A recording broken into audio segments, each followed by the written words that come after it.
I don't say it in a cocky way, but I take pride in being one of the best at doing what I do. That's what Sean P. Diddy Combs said when talking about the success that he has had over his career. And for you to get the most out of what you do in life, you are going to make sure that you have a pride in what you're doing, the craft that you are making, the professionalism, being there early, staying a little later, and just making sure that you're working for something that's greater than the circumstances that you're in.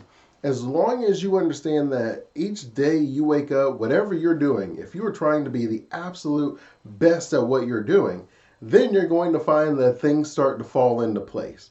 And it is often discouraged where we're told, hey, don't expect so much of yourself. Don't take yourself too seriously. Stop making it all about you. And there's no I in team and all that stuff. And while all that's true, it's important not to take yourself too seriously. I think you actually should take yourself pretty lightly. It's very important to take what you're doing very seriously.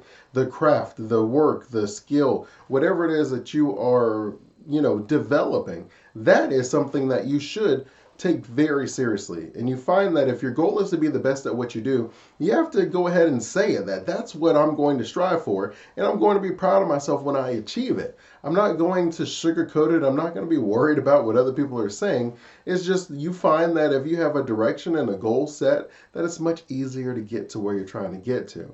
If you're walking around saying, well, I hope things work out fine, you find that you get lost kind of easily. If you want to be the best at what you're doing, then say, I'm going to be the best at what I'm doing.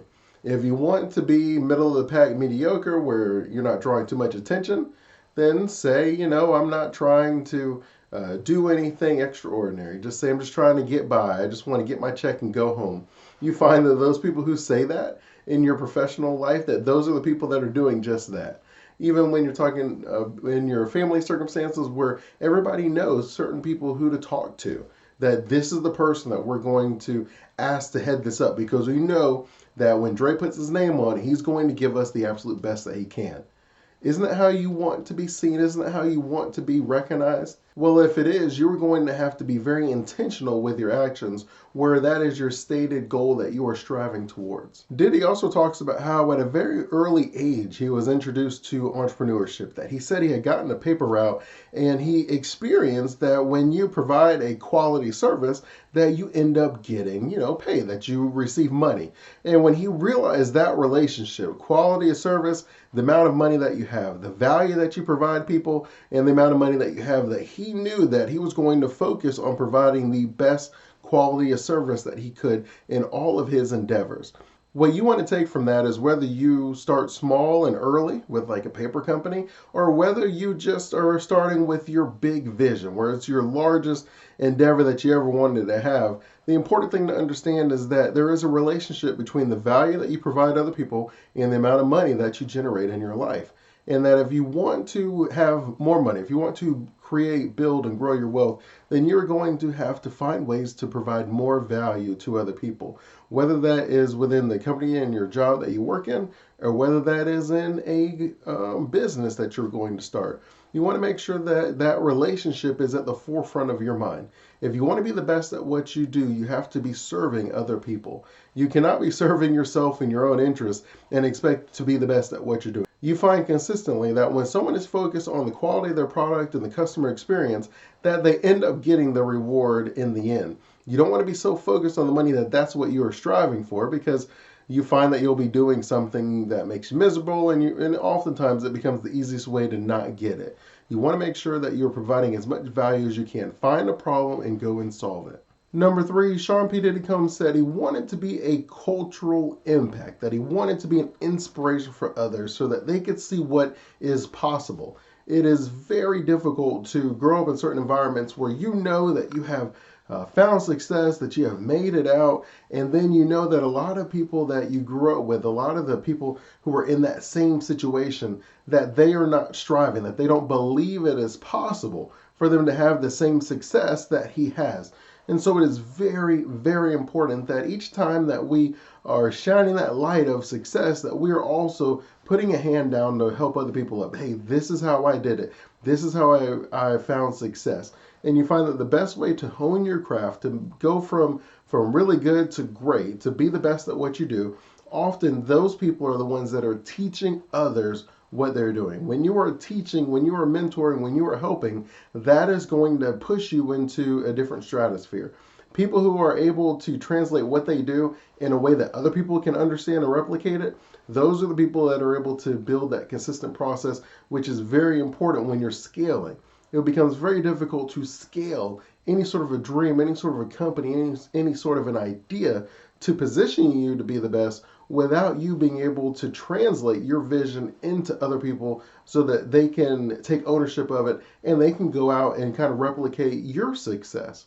Because there's only so much we can do on our own. You can be really good and you can be like the neighborhood hero, or you can work on scaling and you can strive to be the absolute best. If your goal is to be the absolute best, then you're going to want to make sure that you are being an inspiration to others, that you are pulling them up and showing them the ropes and helping to replicate your success, and also just giving back. You find that along life, that as we are striving, right, we're trying to get it. We're trying to figure out, how do we get out of poverty? How do we build wealth? How do we get comfortable? And then you're comfortable, and then you're like, okay, well, now that I've sacrificed so much to get here, how do I maintain it so that I'm able to step away from it a little bit so that I can enjoy life a little more? Not all the way away from it. Ideally, you're doing something where your vocation is your vacation, where you're absolutely in love with what you're doing. But you also know that you've sacrificed a lot of time and a lot of opportunity, and you want to be able to enjoy some of your success. And so you do want to have that balance. And then at the end, it's very important for us to almost look for people who can pass our legacy. Our legacy is going to be divided in multiple ways, but one of the ways is, how is your vision? How is your company? How is your dream? How is your impact going to continue for generations to come? Or is your company just going to be gone? That is going to be a blip on a radar, and all that's left is like a bag of money.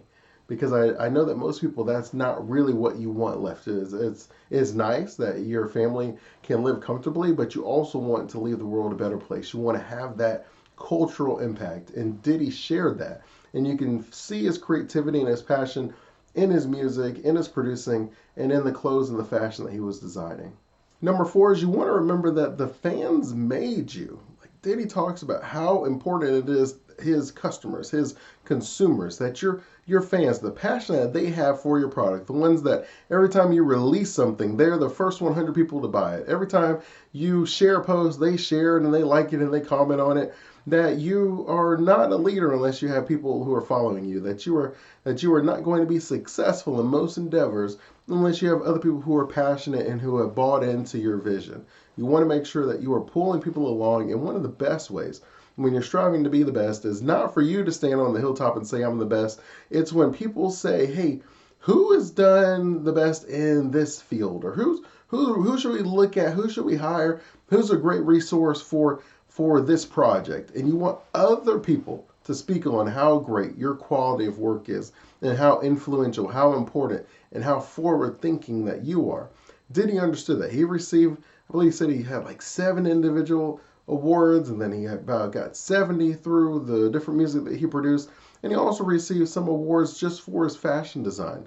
And so it's very important to understand that it's not about the rewards as much as it is understanding and appreciating the value that you provide other people is going to create fans, it's going to create recognition, and then yes, you're going to get awards for it, and you should accept them with open arms and with gratitude and thankfulness that you earn them, and that you it just shows the value that you provide others. But not that defines the value, because again, there are politics in all things, and you may find that someone else just gets the award because they're getting like a lifetime achievement award, or the board of people is not very diverse, so they don't appreciate the work that you do. I mean, there could be a variety of reasons why you may not receive the recognition that you probably deserve. So you don't want to put all your eggs in that basket, but understand how important your fans are, the people who follow you, who support you, who are passionate about you, right? Like my parents are easily my biggest fans. They're always encouraging me. They're always just so kind and giving and patient, and they always, I mean, they really are a lot of the reason that I do what I do. I mean, obviously they raised me, so I reflect on them and what they've taught me a lot. And so I do appreciate them and the impact that they've had on me, and just how they're consistently my fans in my corner, and they're always supporting me. And number 5, we always end where we start. If your goal is to be the best at what you are doing, you have to set that goal. You have to let people know that that's what you're striving towards. It's not saying that you want to be cocky, but it's understanding that you have the potential and you are going to reach for that you are going to do what is necessary. It's important when you do this because it helps other people to know what you're trying to do, and then hopefully some of them will hold you accountable. If you say you want to be the best at work, but you come late to meetings, if you say you want to be best at work, but you're not doing the projects to the right caliber, if you're making a bunch of small mistakes, hopefully someone will come up to you and say, hey, I thought you said you wanted to be the best. I thought you said you were trying to change the world, that you're trying to change the impact of this company. But you're slipping, you're coming late, you're leaving early, you don't seem that committed. Where these people are understanding what you're trying to do, and they're not like bothering you in a bad way, but they're just trying to help you.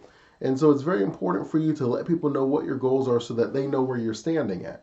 Think of it almost like your business plan, your mission statement, where people need to be able to understand very quickly what it is you're trying to accomplish. It is not something that you want to keep a secret. These are things that you share with people. This is what I'm doing. This is how I'm going to do it. What do you think about this? They evaluate your business plan. They look at your mission statement and they say, you know what, this makes sense, or I would tweak this, or this is aligned with you, or maybe you're confusing in this way or another. It's very important that you share this with people. This is not something that you hold in.